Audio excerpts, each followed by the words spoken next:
Welcome back. So here was the scene yesterday at the BLM Plaza in our nation's capital, which will soon become a thing of the past. The dismantling of the plaza takes place nearly 5 years following the 2020 killing of George Floyd, which sparked nationwide protest and, of course, launched the Black Lives Matter movement.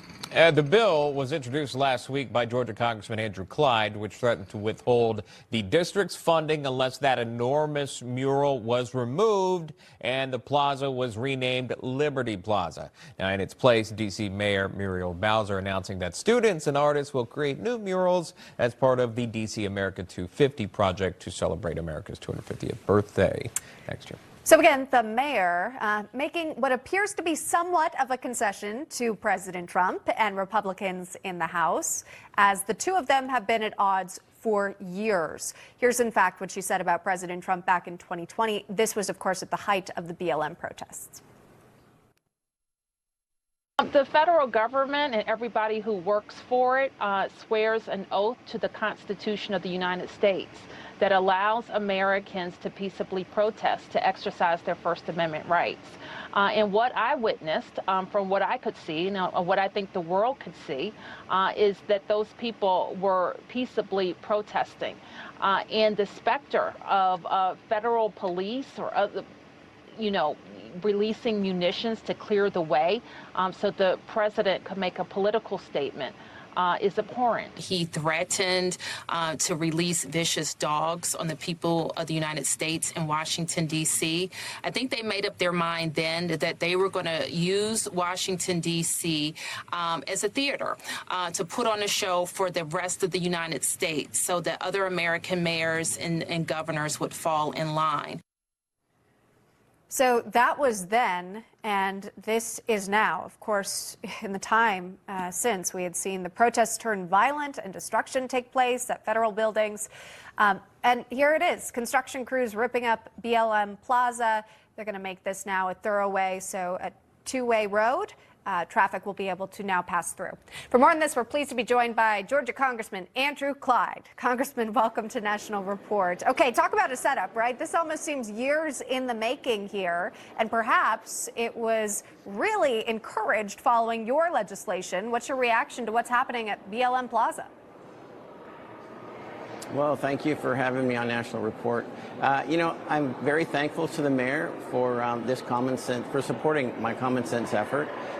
Black Lives Matter is a very divisive, it's a woke organization, it's a corrupt organization, it's a defund the police organization, and we don't need a massive billboard multiple blocks long supporting that in our nation's capital. This place should be a city where we unify people, where America comes together. And that mural on the street there was anything but that. It was very divisive. It's right in front of the White House. It's kind of an in-your-face to the president. And so it needed to go away, and this was the opportunity to make it go away and to bring Washington, D.C. and America back together. Yeah, the Black Lives Matter organization linked to a lot of destruction back in 2020 during the riots. Now you're looking at the street, and this is the kind of destruction that you actually do want, which is tearing up that mural in this area here that has been there for so long and now opening up for commuters. It's also worth, and I say that on the heels of this, it's worth remembering that when the Black Lives Matter Plaza was being constructed, it was even still met with anger by the Black Lives Matter movement, the D.C. one. This is a tweet back in June 5th, 2020. You can see it at the bottom. So again, when all this happens, they're still not happy. They said this, quote, "This is a performative distraction from real policy changes. Bowser has consistently been on the wrong side of BLMDC history. This is to appease white liberals while ignoring our demands. Black Lives Matter means defund the police," unquote. And Congressman, your thoughts on that and what this really represented? Sure. I think you said it very well right there. Black Lives Matter represents defund the police. And, you know, we love the police. We support law enforcement. Law enforcement keeps order.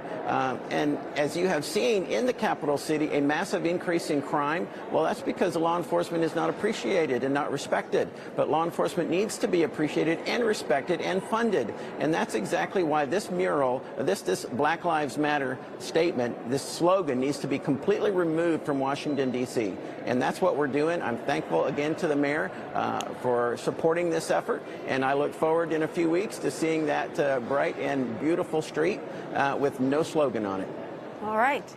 So there it is. And for folks visiting D.C. from all across the country who might have a totally different viewpoint and actually want to fund police, they will not be met with a giant mural telling them the other way. Georgia Congressman Andrew Clyde, thank you, sir, for joining us this morning. Appreciate you. Well, thank you very much. Appreciate it.